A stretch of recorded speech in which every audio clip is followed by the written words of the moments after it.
Bismillahirrahmanirrahim.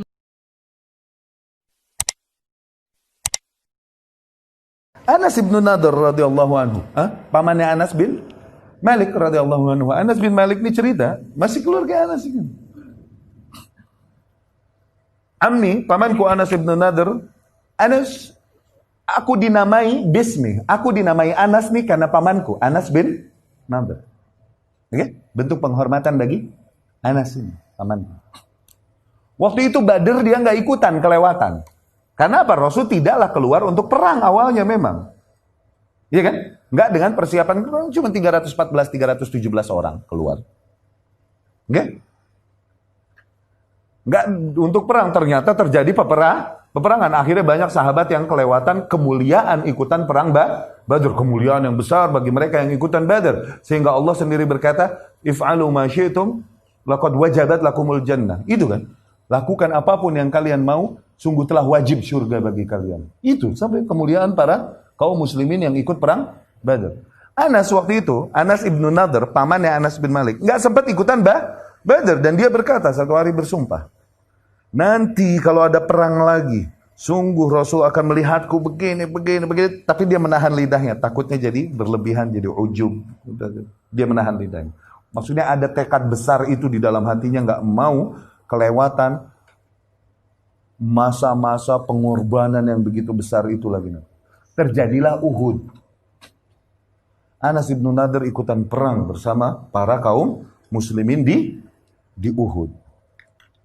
Dan ketika terjadi yang terjadi di Uhud, dan kemudian para kaum muslimin mulai lari, mulai kalah kaum muslimin, ini singkat cerita. Kaum muslimin yang tadinya awalnya menang, kemudian karena lengah, dan akhirnya perputaran kembali kepada para kaum musyrikin, dan akhirnya mereka yang menghantam kaum muslimin, dan mereka mulai lari menyelamatkan diri, lupa meninggalkan Rasulullah SAW, panik. Lam yabqa ma'ar Rasul sallallahu alaihi wasallam ghairu 12 rajulan. Tidaklah bertahan belain, jagain Rasul kecuali cuma 12 orang. Tuh. Oke? Dan pada saat itu Anas bin Nadhr radhiyallahu anhu berkata, Allahumma inni abra, ya Allah, inni a'tadzir, sesungguhnya aku memohon maaf kepadamu bima sana' haula, atas apa yang dilakukan oleh mereka, yakni para sahabatku. Wa abra ilaik, dan aku berlepas diri kepadamu mimma sana' haula, dari apa yang mereka lakukan, yakni kaum musyrikin memerangi nabimu. Itu. Dan ketika dia melihat di dalam pertempuran tersebut para sahabat diisukan waktu itu di perang Uhud kan ada isu Qutila Rasulullah, begitu. Qutila Muhammad. Muhammad telah terbunuh. Sementara mereka lagi bertahan ini 12 orang ini. Akhirnya mereka semua terjatuh lemas dan melepaskan pedang-pedang mereka. Kenapa? Rasul kebunuh, mau ngapain lagi? Iya kan? Namun Anas bin Nadhr yang terus bertarung, mereka melihat para sahabat, dan di situ sahabat-sahabat besar senior yang paling loyal kepada Rasul sallallahu alaihi wasallam. Madza arakum taf'alun? Apa yang aku lihat kalian sedang lakukan? Kenapa kalian begini? Qutila Rasulullah, Rasul telah terbunuh. Mati motivasi mereka nih. Anas pun ngebakar mereka dengan perkataannya. Famadza taf'aluna bil hayati ba'da? Lalu apa yang mau kau lakukan dengan hidupmu sepeninggal Rasul sallallahu alaihi wasallam? Qumu wa mutu ala ma mata alaihi Rasulullah sallallahu alaihi wasallam. Bangkitlah kalian dan mati membela nilai yang Rasul mati membelanya. Kalau begitu, terbakar kembali semangat mereka dan mengambil senjata dan kemudian meneruskan peperangan. Anas bin Nadhr pun kemudian mendekat dengan sahibnya Sa'ad bin Mu'adz radhiyallahu anhu. Sa'ad bin Mu'adz yang harus bergetar karena meninggal. Dia berkata kepada Sa'ad bin Mu'adz, ya Sa'ad, rihul jannah.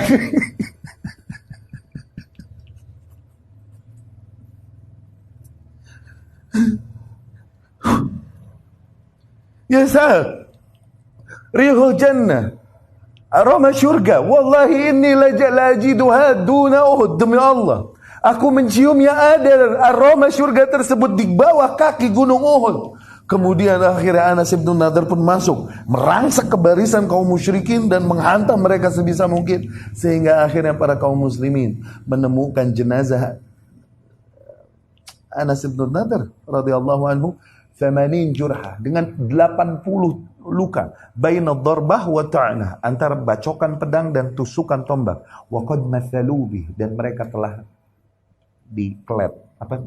dihancurin jenazahnya sengaja sehingga enggak ketahuan siapa ini. Tapi yang bisa mengenalnya adalah ukhtinya, Rabi'. Dia mengetahuinya dari tanda lahir yang ada di jempolnya. Anas. Kecintaan mereka kepada Rasulullah SAW, ya, iya.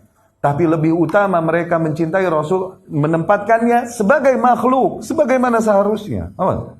Dan menjadi jalan petunjuk. Nilai yang mereka kejar adalah nilai yang datang dari Allah Subhanahu wa Ta'ala. Ya, sungguh kisah-kisah yang banyak begitu dicontohkan oleh mereka, pengorbanan yang besar dan cinta yang besar sebagai bentuk penghambaan diri mereka kepada Allah Subhanahu wa Ta'ala. Sekali lagi, tak ada satu kaum pun di muka bumi yang mampu menyaingi rasa cinta, pengorbanan dan ketaatan yang begitu besar sebagaimana yang dicontohkan dan ditampakkan oleh para sahabat kepada Nabi sallallahu alaihi wasallam.